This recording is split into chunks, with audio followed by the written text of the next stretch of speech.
I was reading the book called Think and Grow Rich, and it had a list of what Napoleon Hill thought was a good list of the qualities and the major attributes of being a leader. And I thought it was such a good list. I made the list in my own notes, and now the purpose is for me to get my notes into your notes, to get what's in my head into your head, so that it won't stop with you, so that what we share here together today will be passed on, passed on. That's why I do what I do. I do take great pleasure in touching the people that I can see, shake hands with, say hello to, an audience that you can see. But I am also aware of the unseen audience that's being affected by whatever we do. So now I've got a chance to do that. And I think the way for me to be effective with all of you today, and then you pass it on to many people beyond what I can see, is just an exciting opportunity for me. Now let me give you this list. It's a pretty good list. Napoleon said, number one, a leader needs unwavering courage. And I don't know if I totally agree with the unwavering part of this or not, because sometimes our courage does waver a little. Bend but not break. Courage mounts up, and then sometimes we have the doubts that creep in, and we reach a little deeper to find that courage that overcomes our doubts and our fears. So I would probably debate a little bit with Napoleon on this unwavering courage, because sometimes courage does waver. But as long as it stays, as long as in the end there it is to serve you, the courage to do what you didn't think you could do, the courage to step into territory that might be a little unfamiliar, the courage to talk to somebody you don't know, the courage to attempt conducting a meeting, the courage to give your first testimonial, the courage to, solve problems you couldn't solve before, that kind of courage. The courage to stand up when it's sort of dark in your corner, the courage to do it when it isn't going your way, seemingly. The courage to try to have a good day in the midst of a bad day, that kind of courage. Wavering a little at times, yes, because we all have doubts that attack us. We all have small fears that creep in. That is the nature of life. But that's what faith is all about. That's what courage is all about. To serve us when our doubts will not serve us well. Faith to overcome fear, and courage to overcome our doubts. But that is a good quality, a good attribute for a leader, and that's unwavering courage. Second, Napoleon said self-control. That, of course, is the very essence of life itself, is self-control. Because we all have this warfare going on. It's going on in the world, the warfare between liberty and tyranny. In our own body, the warfare between health and illness, the struggle is on. The struggle between light and darkness, the struggle between good and evil. I call it opposites in conflict. And as soon as you're born into the world, as soon as you find yourself and discover yourself on this spinning planet headed somewhere, you know that this exists. To be a civilized society, we must drive the dark side of our nature into a small corner and let the positive side flourish. Early, we must learn to exercise self-control. Power is a wonderful thing, but it must be exercised properly. It must be exercised to benefit and not to destruction. So self-control is certainly necessary to be a strong leader, so that you can become the best example. The example of having your temper well managed, to having that dark side of your nature under control. The best example of choosing wise words and not being careless, that kind of control. Control of your appetite, control of your desires, so that they fit into the positive side of life and not the negative side. Self-control, very important. Then he said a leader must have a keen sense of justice. How very true. Justice we become familiar with, even when we're small. When certain things that happened or were done to us that we something told us that wasn't right. Someone did us wrong. We have that sense of right and wrong, and it starts very early. Then we have to have that sense of utilizing what's right and what's wrong so that we develop this sense of justice, this sense of being fair, this sense of being on the positive side, on the right side. To minimize a person's mistakes, they need to have this sense of justice. We have to have justice when we're building an organization. You know, what's fair, what is a good balance. The marketing system that Mark put together has to be fair for everyone. If you have a customer and you take care of that customer, someone else cannot come along and take that customer.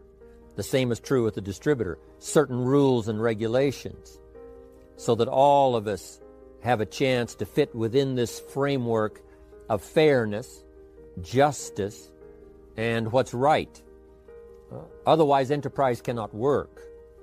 Otherwise, we have what we call, in a political sense, anarchy, where there is no justice.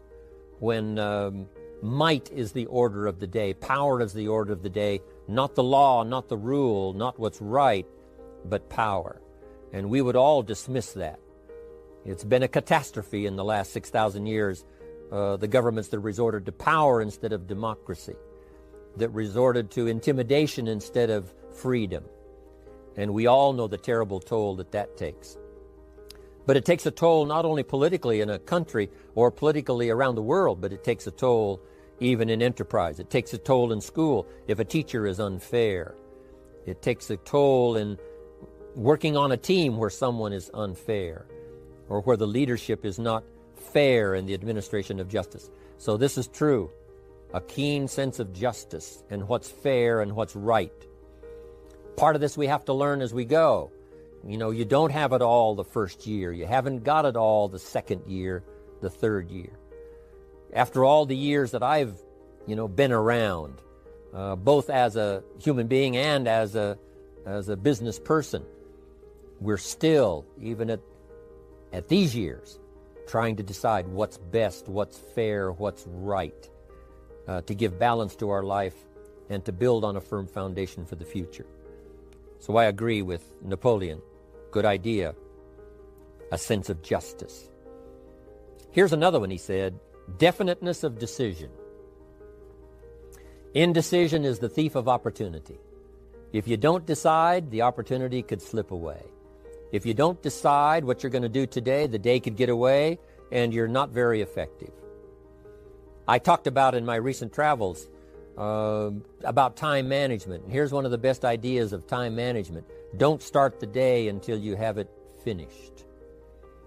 Is it possible to finish the day before you start it? And the answer is yes. If you don't finish it to the best of your ability, have some idea, some good plan, sure enough, the day escapes.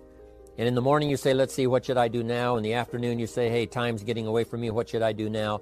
And now most of the day is lost. Most of the day escapes not being utilized and doesn't work for you simply because you didn't make those decisions early, at the early part of the day. The decisions we make in the early part of our life sometimes last for a lifetime. The early decisions that you make about what you're going to do with your life as far as Herbalife is concerned, those decisions are vitally important. If you neglect them and don't make them, sure enough, the time passes and the opportunity sometimes is diminished, and sometimes you spend a lot of time now catching up simply because you didn't make those early decisions. So it's the decisions at the first of the day, it's the decisions at the early part of the month, it's the decisions at the early part of the year that greatly determines what kind of year you're going to have.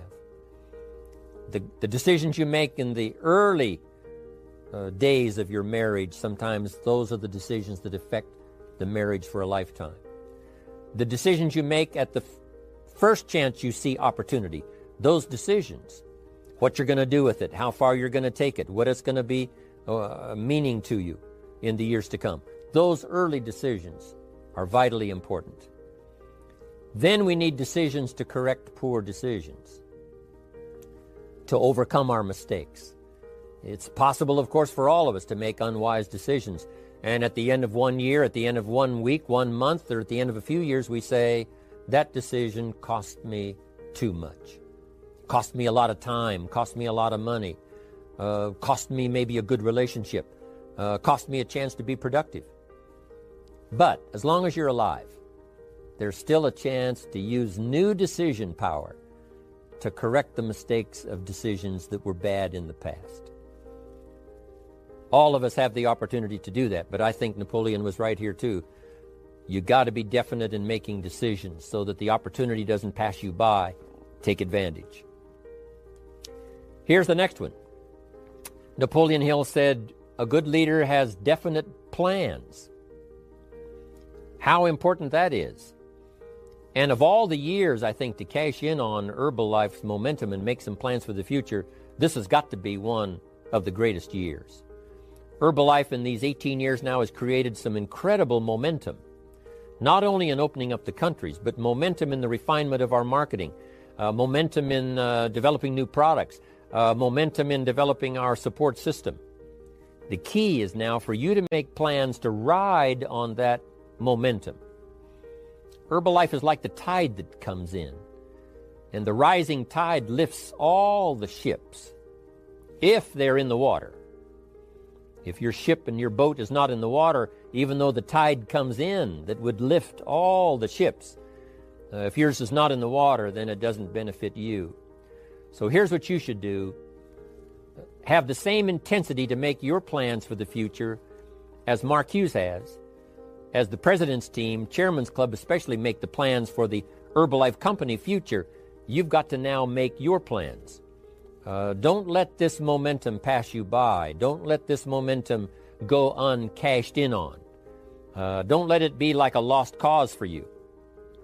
And maybe you've, because of the lack of plans, have lost a month or two, or you've lost a week or two, or maybe you've lost a year, and you were 10% effective instead of 100%. Now's the time to change all that and start making some plans. Your Herbalife plans, they're vitally important. You might as well cash in on the Herbalife plans for world expansion, the Herbalife plans for expansion within your country, the Herbalife plans for the expansion of the business, the incentives. Cash in on that, capture that, and say, I've got to have some plans that match Herbalife. Not necessarily match Herbalife in numbers, but that can match Herbalife in momentum, that can match Herbalife in cashing in on the opportunity, your plans for Herbalife expansion. You got to have some plans for your family, right? You got to take your family along. Don't leave them out. One of the challenges all of us have in making our plans is how to balance everything, to make sure that we don't regret at the end of the year, I spent too much time on that. I spent too much money. And then if you have, say, how can I not do that again? And construct some better plans so that you won't have any regrets at the end of a year to come, 5 years to come, 3 or 4, 5 years to come. Definite plans. The plans for the use of your money. One thing I've admired about Mark Hughes since I've met him all those years ago, once he started becoming successful, he had a splendid plan, not only for his personal success in terms of financial security, but in terms of the company. Because Mark has to look after the company and make sure that the company is secure, that the company has plenty of reserves, so that no matter what happens around the world, and when you're doing business in 37 countries, you can imagine what the challenge is to make sure the plans for each country are there, the backup plans, the financial plans, as well as products and opportunity and marketing. It is a challenge beyond comprehension to most of us, what kind of planning that takes in terms of trying to make Herbalife secure for the future. I described it in one of the summit classes as Mark takes the same pledge that the President of the United States takes, and that is to preserve and protect and defend the Constitution, says the President. But Mark has to preserve and protect and defend the company to make sure it's viable, not just in America where it started, but all around the world in each country. It's an awesome responsibility. But now for you, your plans to be financially secure. If you're starting to make some big money in Herbalife, I'm telling you, you got to have a good plan for your resources so that you find yourself secure regardless of what happens. I agree with Napoleon here. You got to have good plans. One more on plans, and that is the plan for your personal development. The plan to be better this year than last year. The plan to take the classes, attend the workshops, do everything you possibly can to show personal progress, not just financial progress, not just the progress of having one more car or one more home, but the progress of personality, the progress of communication skills, the progress of recruiting skills, the progress in how to deal with people, progress in using your influence so that it multiplies its power by 5 by 10 versus what it used to be. You need those kind of plans.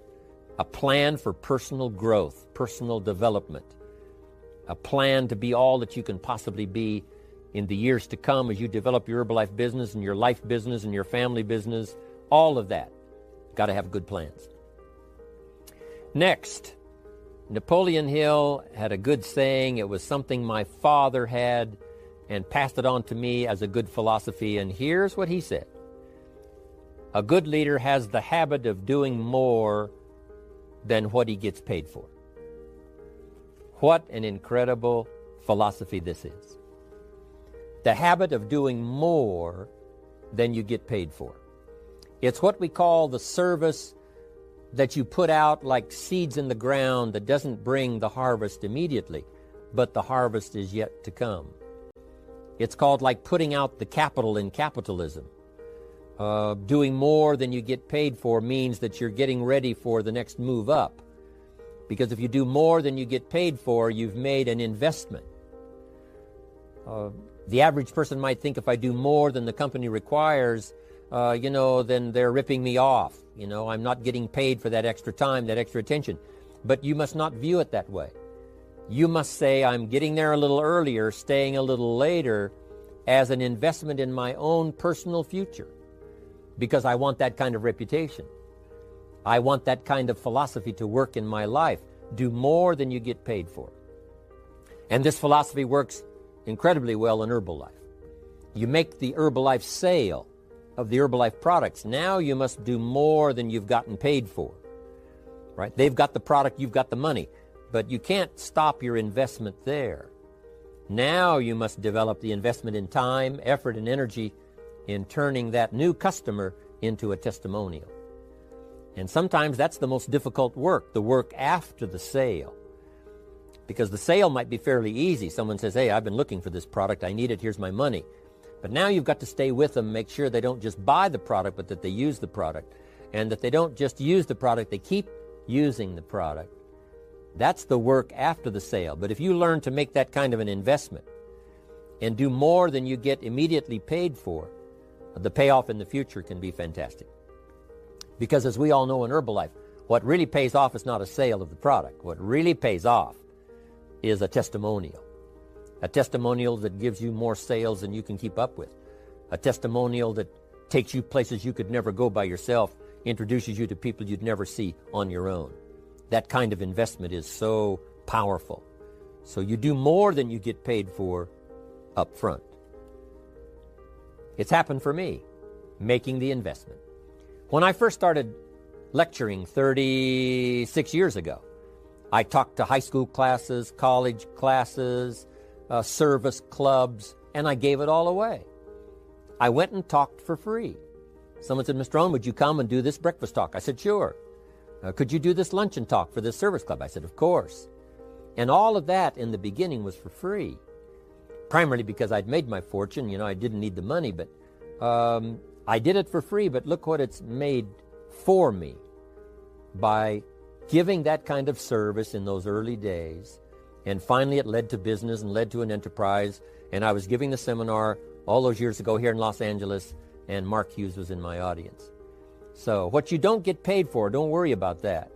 Just render the service with the vision of the future that it'll come back multiplied if you have this kind of habit, this kind of philosophy. Next, Napoleon Hill talks about personality. You need a pleasing personality. There's many parts to your personality. One is your working personality. The kind of behavior, the kind of attitude that you need, especially in the public. Some things you can kind of get by with, being a little careless, maybe in private, but in public, where it counts so much in your paycheck, it counts so much in building your business for the future, your own personality. But here's what you also must remember. You develop your personality in private so that it serves you well in the public. Sometimes we get the mistaken idea, I can be careless with just these few and be more careful when I have 1,000. But see, that doesn't work that way.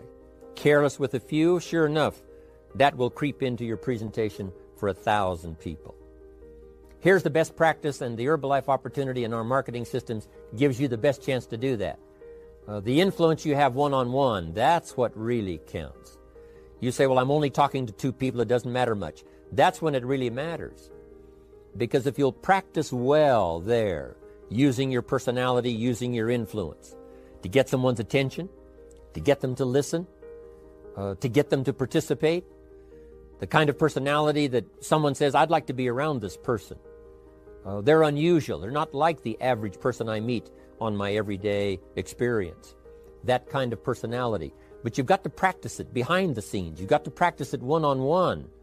And if you're effective one-on-one, 1-on-3, 1-on-5, I promise you, that will get you ready to now perform with the kind of personality, the kind of charisma that wins people when you're in front of 500 people, 1,000 people, 5,000. So this is a good point, working on your personality. Here's the best gift you can give someone, and that's the gift of attention. Attention is so powerful. When I was a young man, I met Nelson Rockefeller, one of the richest men in America at that time. He's gone now, but he was a unique individual, ran for vice president of the United States. And I had a chance to be where he was holding a press conference. And I got close enough so that when he walked out, I had a chance to step up, right, when security was not all that severe in those days. And I had a chance to put out my hand, shake his hand, and say, Mr. Rockefeller, my name is Jim Rohn. And what I remember most was the attention he gave me. With the lights of the cameras around and everybody all around, he looked right at me and said, Jim Rohn, where are you from? I said, Idaho. He said, I really like Idaho. It's one of my favorite states in all of the country. And for just a few seconds, he gave me his attention, shook my hand. I'll never forget the handshake, right? One of those multi-million-dollar handshakes. But I'll never forget that personal attention he gave me, just for a few seconds. It was powerful. Made an impression on me that's lasted until this day. That's why I remember to tell the story. So, same thing you can learn to do. Utilize your personality, utilize your influence, give people the gift of attention. Here's the rest of my list now as we finish up. Next, Napoleon Hill said a leader needs sympathy and understanding. We have to develop that early in our lives. All of our lives, we have to look at those that are less fortunate than we are, those who need a helping hand, and especially now we learn to look at those who need an opportunity, those who need a change in their health, those who need a change in their life and in their lifestyle. It's this kind of sympathy and understanding that drove Mark Hughes to construct the company. It took that kind of understanding, that kind of sympathy, that kind of deep emotional feeling. Then Mark understood what it meant to be poor. He understood what it meant not to have. He understood what it meant to be short on finances, on resources. He understood what it meant to lack, full formal education. He knew all of those lacks. And instead of crying about it, he said, what I will do is change it for myself, and then I'll help other people that have the same challenge. Lack of education, lack of the money, lack of the resources, lack of good health, faced with all kinds of difficulties they can't solve. I'll get mine solved, and then I'll be strong enough and have the skills to where I can help other people. That kind of leadership quality is so powerful. That kind of understanding. Here's the next one. A leader must have, Napoleon said, a mastery of the details. How very true. All can be lost with just a couple of missing details. On the trip to the moon, everything has to work, right? There's several thousand moving parts. There's several thousand pieces to the project of getting to the moon and coming back, and all of them have to work. You can't have 10% of them working, 90% or 80%. They've all got to work. And then there's the backup systems for something if something goes wrong to back it up. That kind of mastery of detail is so vitally important. But here's what else to remember as far as Herbalife is concerned. The drama is in the details. Someone says, I lost 30 pounds. Well, 30 pounds is 30 pounds, but that's not the drama. The drama is, where were you before you found Herbalife? How did you feel? What kind of circumstances? Now someone begins to give us some of the details. And then after they've lost the weight, now how they feel. Now their self-confidence has been restored. Now they feel better about themselves. The drama is in the details. But this is also important in the details of your day, the details of your business, the details of good communication. Master the details. Good advice, Napoleon Hill. Now here's the next three. Willingness to assume full responsibility.